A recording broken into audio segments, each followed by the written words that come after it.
Hi friends, ಇವತ್ತಿನ ವಿಡಿಯೋದಲ್ಲಿ polygon ಬಗ್ಗೆ ಡಿಸ್ಕಸ್ ಮಾಡ್ತಾ ಹೋಗೋಣ. ಈ ಪಾಲಿಗಾನ್ ಅಂದರೆ ಕನ್ನಡದಲ್ಲಿ ಬಹುಭುಜಾಕೃತಿ, ಬಹುಕೋನಾಕೃತಿ ಅಂತೇಳಿ ಕರಿತೀವಿ ನಾವು.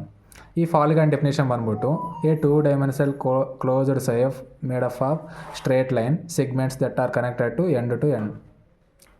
ಈ ಪಾಲಿಗಾನ್ ಡೆಫಿನೇಷನ್ ಬಂದ್ಬಿಟ್ಟು a 2-dimensional closed shape made up of straight line segments that are connected end.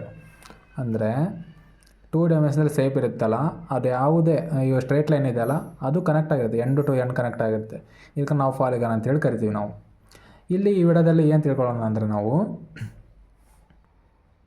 ನಮಗೆ ಗೊತ್ತಿದೆ ಸರ್ಕಲ್ ಯಾವಾಗ 360 ಡಿಗ್ರಿ ಅಲ್ಲೇ ಇರುತ್ತೆ, ಅಂದರೆ 360 ಡಿಗ್ರಿ ಕೋನ ಇರುತ್ತೆ. ಇವಾಗ ಸರ್ಕಲ್ ಥರನೇ ಯಾವುದೇ ಪಾಲಿಗಾನ್ ತಗೊಂಡ್ರೂ 360 ಡಿಗ್ರಿ ಕೋನದಲ್ಲೇ ಇರುತ್ತೆ. ಅದು ಯಾವ ಥರ ಅಂತೇಳಿ ಈ ವಿಡಿಯೋದಲ್ಲಿ ನಾವು ಡಿಸ್ಕಸ್ ಮಾಡ್ತಾ ಹೋಗೋಣ. ಇದು ಕಾಂಪಿಟೇಟಿವ್ ಎಕ್ಸಾಮ್ಸಲ್ಲಿ ಎಲ್ಲ ಕೇಳ್ತಾ ಇರ್ತಾರೆ, ಈಸಿಯಾಗಿ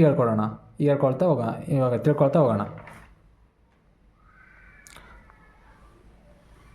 ಇದು ಸರ್ಕಲ್ಲು, ಇದು ಎಷ್ಟಿರುತ್ತೆ, 360 ಡಿಗ್ರಿ ಇರುತ್ತೆ, ಗೊತ್ತಿದೆ ನಮಗೆ. ಇವಾಗ ಇದು ಸ್ಕ್ವೇರ್ ಶೇಪ್ ಇದೆ, ಇದು ಹೆಂಗೆ 360 ಡಿಗ್ರಿ ಇರುತ್ತೆ ಅಂತೇಳಿ ನಿಮ್ಗೆ ಡೌಟ್ ಬರ್ಬೋದು. ಬಟ್ ಇವಾಗ ನಾವು ಡಿಸ್ಕಸ್ ಮಾಡೋಣ. ಇದು ನೋಡಿ, ಇಲ್ಲಿ ಲೈನ್ ಸ್ಟ್ರೇಟ್ ಲೈನ್ ಬಂದಿದೆ, ಈ ಸ್ಟ್ರೇಟ್ ಲೈನ್ ಬಂದಿದೆಯಲ್ಲ, ಇಲ್ಲಿ ಕಟ್ಟಾದರೆ ಇದು ಎಷ್ಟಾಗುತ್ತೆ, ಇದು 90 ಡಿಗ್ರಿ ಆಗುತ್ತೆ, ಹೌದಲ್ಲ? ನಮಗೆ ಗೊತ್ತಿದೆ ಸ್ಟ್ರೇಟ್ ಲೈನ್ಗೆ ಪರ್ಪೆಂಡಿಕ್ಯುಲರ್ ಇದ್ದರೆ 90 ಡಿಗ್ರಿ ಇದೆ. ಇವಾಗ ಇಲ್ಲಿ ಬನ್ನಿ, ಇಲ್ಲಿಂದ ಇಲ್ಲಿಗೆ ಕಟ್ಟಾಗಿದೆ, ಸೊ ಇದೂ 90 ಡಿಗ್ರಿ ಇರುತ್ತೆ. ಇದು ಈ ಲೈನ್ ಬಂದರೂ ಈ ಲೈನು ಇಲ್ಲಿ ಕಟ್ಟಾಗಿರುತ್ತೆ, ಇಲ್ಲಿ ಕಟ್ಟಾಗಿ ಇದು ಆ್ಯಂಗಲ್ 90 ಡಿಗ್ರಿ ಇರುತ್ತೆ. ಸೊ ಇದು 90 ಡಿಗ್ರಿ, ಇದು 90 ಡಿಗ್ರಿ, ಇದು ಹಿಂಗೆ ಬಂದು ಇಲ್ಲಿ ಕಟ್ಟಾಗಿರುತ್ತೆ, ಇದು 90 ಡಿಗ್ರಿ. ಅಂದರೆ ಇವಾಗ ಇದನ್ನ ಸಮ್ ಮಾಡಿರಿ, ಅಂದರೆ ಕೂಡಿಸ್ರಿ, 90 + 90 + 90 ಈ ಥರ ಕೂಡಿಸ್ತೇವೆ, ನಮಗೆ 360 ಡಿಗ್ರಿ ಸಿಗುತ್ತೆ. ಇದು ಸ್ಕ್ವಯರ್, ಅಂದರೆ ಸ್ಕ್ವಯರ್ನ ಪಾಲಿಗಾನ್ನ ಒಂದು ಒಟ್ಟು ಕೋನ ಎಷ್ಟು 360 ಡಿಗ್ರಿ, ಇದ್ರ ಮೊತ್ತ 360 ಡಿಗ್ರಿ, 360 ಡಿಗ್ರಿ. ಇವಾಗ ನಾವು ಟ್ರಯಾಂಗಲ್ ನೋಡೋಣ. ಈ ಟ್ರಯಾಂಗಲ್ದು ಇಲ್ಲಿಂದ ಇಲ್ಲಿ ಕಟ್ಟಾಗಿದೆಯಲ್ಲ, ಇದು ಎಷ್ಟಿರುತ್ತೆ ಅಂದರೆ 120 ಡಿಗ್ರಿ ಇರುತ್ತೆ. ನೀವು ಬೇಕಾದರೆ ತ್ರಿಭುಜ ಡ್ರಾ ಮಾಡಿ ಕೋನ ಮಾಪಕ ತಗೊಂಡು ಟೆಸ್ಟ್ ಮಾಡಿರಿ, 120 ಡಿಗ್ರಿ ಇರುತ್ತೆ, ಅಪ್ರಾಕ್ಸಿಮೇಟ್ಲಿ 120 ಡಿಗ್ರಿ ಇರುತ್ತೆ. ಇವಾಗ ಇಲ್ಲಿಂದ ಕಟ್ಟಾದರೂ 120 ಡಿಗ್ರಿ ಇರುತ್ತೆ, ಇಲ್ಲಿನೂ ಬಂದು ಕಟ್ಟಾದ್ರೆ ಇದು 120 ಡಿಗ್ರಿ ಇರುತ್ತೆ. ಸೊ ಇದೆಲ್ಲ 120 ಪ್ಲಸ್ ಮಾಡಿದರೆ 360 ಡಿಗ್ರಿ ಆಗುತ್ತೆ.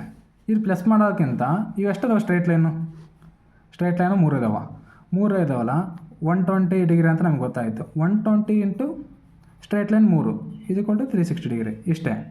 ಇವಾಗ ನಾವು ಎಕ್ಸಾಗೋನಲ್ ನೋಡೋಣ. ಎಕ್ಸಾಗೋನಲ್ ಬಂದುಬಿಟ್ಟು ಇಲ್ಲಿಂದ ಈ ಸ್ಟ್ರೇಟ್ ಲೈನ್ ಬಂದಿದೆ, ಇಲ್ಲಿಂದ ಇಲ್ಲಿ ಕಟ್ಟಾದ್ರೆ ಇದೆಷ್ಟಿರುತ್ತೆ, ಇದು 60 ಡಿಗ್ರಿ ಇರುತ್ತೆ. ನೀವು ಇದನ್ನ ಕನ್ಸಿಡರ್ ಮಾಡಿದರೂ 60 ಡಿಗ್ರಿ ಇರುತ್ತೆ, ಇದನ್ನು ಕನ್ಸಿಡರ್ ಮಾಡಿದರೂ 60 ಡಿಗ್ರಿ ಇರುತ್ತೆ, ಯಾವುದೇ ತಗೊಂಡು 60 ಡಿಗ್ರಿ ಇರುತ್ತೆ.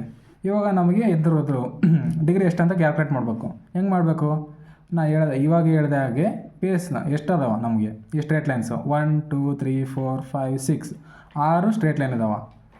6 ಇಂಟು ಇಲ್ಲಿ ಎಷ್ಟೈತಿ 60 ಡಿಗ್ರಿ ಇದೆ, 60 ಡಿಗ್ರಿ ಇದೆ ಅಲ್ಲ, 6 ಇಂಟು 60 ಡಿಗ್ರಿ 360 ಡಿಗ್ರಿ, ಇಷ್ಟ ಆಯ್ತಲ್ಲ. ಇದು ಎಕ್ಸಾಗೋನಲ್ದು ಷಡ್ಭುಜಾಕೃತಿ ಅಂತೇಳಿ ಕನ್ನಡದಲ್ಲಿ ಕೂಡ ಬರೆದಿದೆ, ಅರ್ಥ ಮಾಡ್ಕೊಳ್ಳಿ. ಇದು ಪೆಂಟಾಗೋನಲ್ ಅಂತೀವಿ. ಇದು ಯಾವುದೇ ಆ್ಯಂಗಲ್ ತಗೊಂಡ್ರೂ ಎಷ್ಟಿರುತ್ತೆ ಅಂದರೆ 72 ಡಿಗ್ರಿ ಇರುತ್ತೆ. ಎಷ್ಟಿರುತ್ತೆ 72 ಡಿಗ್ರಿ. ಇದು ತಗೊಳ್ಳಿ ಯಾವುದೇ ತಗೊಳ್ಳಿ 72 ಡಿಗ್ರಿ ಇರುತ್ತೆ. ಸೊ ಇದು ನಮಗೆ ಎಷ್ಟು ಸ್ಟ್ರೇಟ್ ಲೈನ್ ಇದ್ದಾವೆ, ಇಲ್ಲಿ ನಮಗೆ 5 ಸ್ಟ್ರೇಟ್ ಲೈನ್ ಇದ್ದಾವೆ. ಪೆಂಟಾಗೋನಲ್ ಅಂದರೆ 5, ಪಂಚಭುಜಾಕೃತಿ ಅಂತೇಳಿ ಕನ್ನಡದಲ್ಲಿ ಕರಿತೀವಿ. 5 ಇಂಟು 72 ಡಿಗ್ರಿ ಮಾಡಿದರೆ ಎಷ್ಟು ಬರುತ್ತಾ, 360 ಡಿಗ್ರಿ ಬರುತ್ತೆ.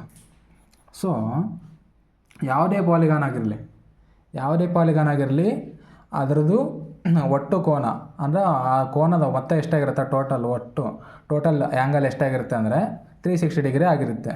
ನೀವು ಯಾವುದೇ ಎಕ್ಸಾಮಲ್ಲಿ ಈ ಥರ ಕೇಳಿದ ಕ್ವಶನ್ಗೆ ನಿಮಗೆ ನೆನಪಿರಬೇಕು, 360 ಡಿಗ್ರಿ ಅಂತ ಹೇಳಿ ನೆನಪಾಗಬೇಕು. That's all friends. Okay, bye.